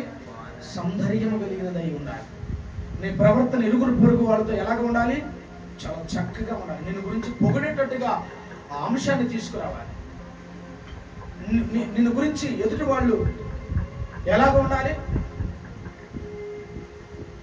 నిన్ను గురించి ఏం చెప్పుకోవాలి? నీ సాక్ష్యాన్ని గురించి ఎలా చెప్పుకోవాలి? అక్కడ చాలా మంచిది, ఆమె చాలా మంచివాడు. నిన్ను గురించి సాక్ష్యం చెప్పుకోవాలి. పదే పదే నీకు ఫోన్ చేయాలి, నీతో మాట్లాడాలి అనిపించుకునేటట్టుగా మీ ప్రేమను ఎదుటి వ్యక్తి దగ్గర మీరు కనపరుచుకోవాలి. ఎందుకో పనికి మాలిన ఆయనకి చేయడం, అది పెద్ద రోగు అన్నట్టుగా మీరు చేసుకోగలిగితే మీ సాక్ష్యం దేవుని ఎదుట మంచిదైనట్ట చెడ్డదైనట్ట ఆలోచించండి.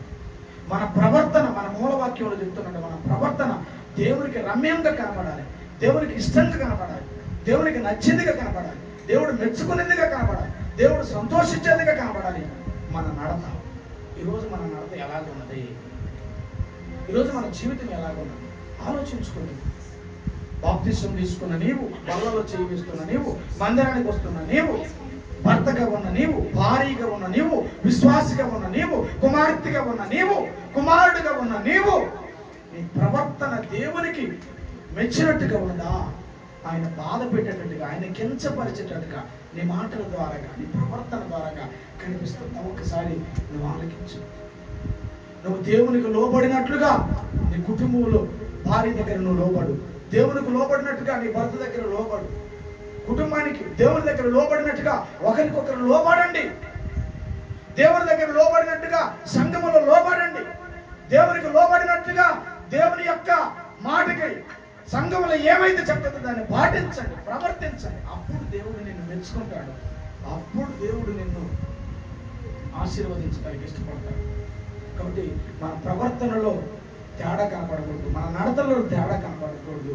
దేవునికి ఇష్టలుగా, దేవునికి బిడ్డలుగా నీ సాక్ష్యాన్ని నువ్వు కాపాడుకోగలగాలి. నిన్ను వల్ల నీ పొరుగు వారిని ప్రేమించడానికి చేతగాని నీవు అగపడని దేవుణ్ణి ప్రేమిస్తున్నానని చెప్పడానికి ఎంతవరకు సత్యం ఉన్నది దాంట్లో ఆలోచించు ఒకసారి. నీ పక్కన కూర్చున్న నీ సహోదరుని, నీ పక్కన కూర్చున్న నీ సహోదరుడిని, నీ పక్కన కూర్చున్న నీ భర్తని, నీ పక్కన కూర్చున్న నీ భార్యని ప్రేమించడానికి చేతగాని నీకు, అయ్యా నేను ప్రేమిస్తున్నానయ్యా నాకు సహాయం చెయ్యాలని ఎలాగ అనగలుగుతావు? నీ మాటను విని ఆయన అక్కడ నుంచి ఎలాగ ఆశీర్వాదం పంపగలడు? ఆలోచించు ఒకసారి. నీ పక్కన ఉన్నంటి వాళ్ళని నువ్వు క్షమించలేకపోతే,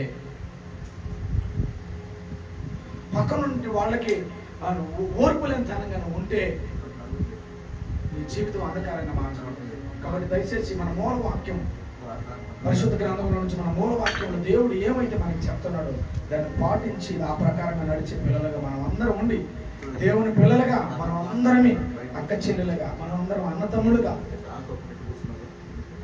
దేవుని బిడ్డలుగా, వధువు సంఘముగా, సార్వత్ర సంఘముగా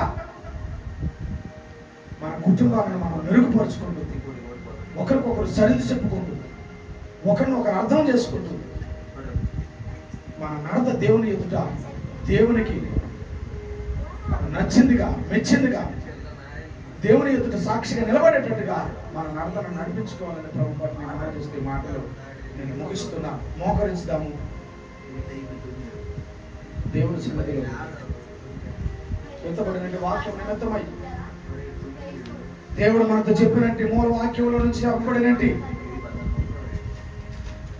అద్భుతమైన విషయాన్ని 37వ కీర్తనలో 23వ వచనంలో చెప్పిన మన నడక అంటే మన ప్రవర్తనని, మన ప్రవర్తనను దేవుడు చూస్తున్నాడని, నీ ప్రవర్తనను దేవుని దృష్టికి ఇంపుగా కనిపించాలి అని, నీ నడత దేవుని ఎదుట ఇష్టంగా కనిపించాలి అని, ఆయన నడతను, ఆయన మన నడతను చూసినప్పుడు సంతోషించాలని, ఆనందించాలని కోరుకుంటున్నాడు.